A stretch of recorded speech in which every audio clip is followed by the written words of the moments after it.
Welcome back at 9:16 on your Monday morning. Hey, you don't know how to talk to your spouse? There's a lot of things that you need to learn how to say to your spouse or how to find one. We have coaches Orna and Matthew Walters here with 3 things you should never say to your spouse. I can't wait to hear what this is. I'm sure I've already said it. Most people have said one of these 3, that's for sure. So tell me what they are first. Well, do you remember the movie Ghost? Yes. With Patrick Swayze? So she'd say, "I love you," and he'd say, "Ditto." Yes. My husband has put that in a card. And I have told him, try again, go back and get another one. Yeah, exactly, because, you know, you have to speak how you feel. Your partner is not a mind reader, so it's important for you to speak up and tell your partner. Yeah. What's the second one? Well, you remember that movie Jerry Maguire with Tom Cruise? There's that romantic moment where he bursts through the door and he says, "You complete me." I love that, though. I like saying that. Yeah. But, you know, the truth is that creates a dysfunctional, codependent relationship. So really, you want to be whole and complete so that your partner compliments you and that you're whole and complete. But they do complete us. It's so cute. I love this moment. I love that moment. We like to say that in a healthy relationship, you compliment each other. Yes. Okay, you compliment me. You help me out. Exactly. Yeah. And then please do the dishes. No. So what's the third one?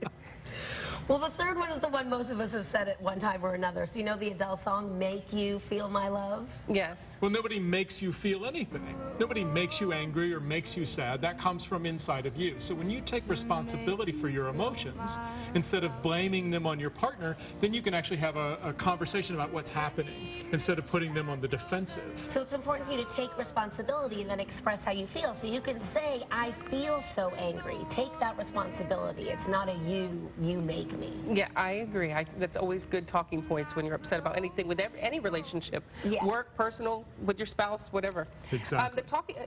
43% of all first marriages end in divorce. I feel like that's so high. It is really high. This is based on the Gottman Institute study, and it gets even worse. You want to hear the really worst part?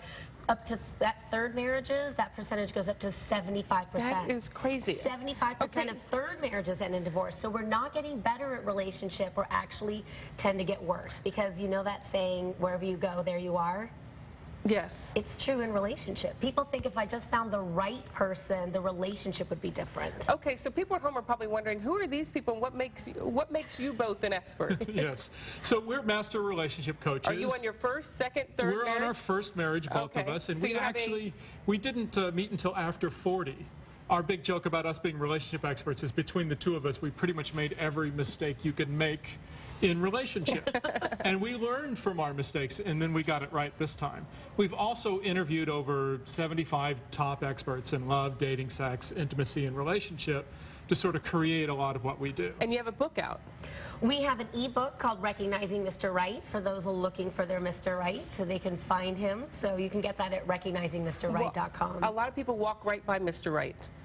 Well, that's true, because the space that you're in is, you know, the way you see yourself in the world is the key to really creating a true soul partnership. I knew my husband we dated on and off for 10 years. Finally said, "You are Mr. Right, let's get married." So I understand that. What else can you tell? So while you were writing this book, you guys were dating and said, "You know what, we're experts, let's get married"? No, it actually happened the other way around. We were both coaches, and people kept saying when we were dating, "Wow, you guys are like the power couple, you should do something together." And at first we weren't quite sure what they meant. But we were really passionate about relationship. We were passionate about our own relationship and how we created it.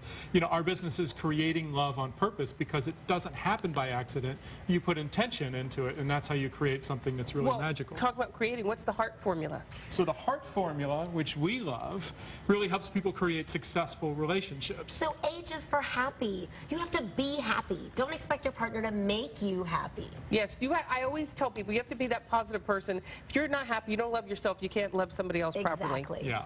E is for emotion. You have to express your emotions. Let your partner know how you feel. Don't bottle them up inside until eventually it just explodes all over you and them like a volcano.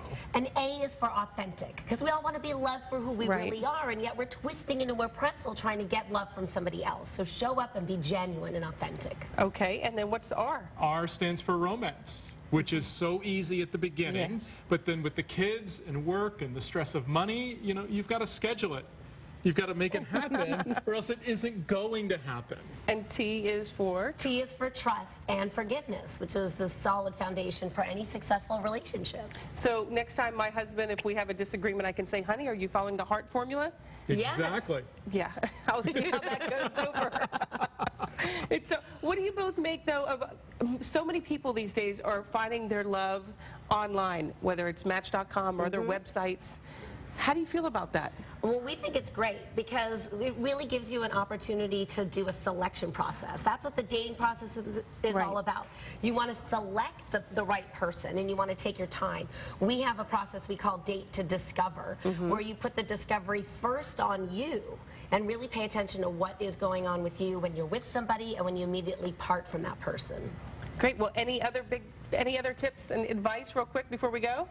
Well, I think the key is always communication, being able to tell your partner how you're feeling, taking responsibility for your feelings, and not getting into blaming them for what's going on between you. And I think one other thing, believe me, I'm no relationship expert, but I always live by the rule of timing is everything. Don't bring up an argument at the wrong time or a disagreement. Not during the football game. No, because it gets you nowhere. You can't solve a problem in a commercial break. Exactly. That's very true. All right. Thank you so much for both coming in. Orna and Matthew Walters, relationship coaches. Thanks again. Thank you. Thank you.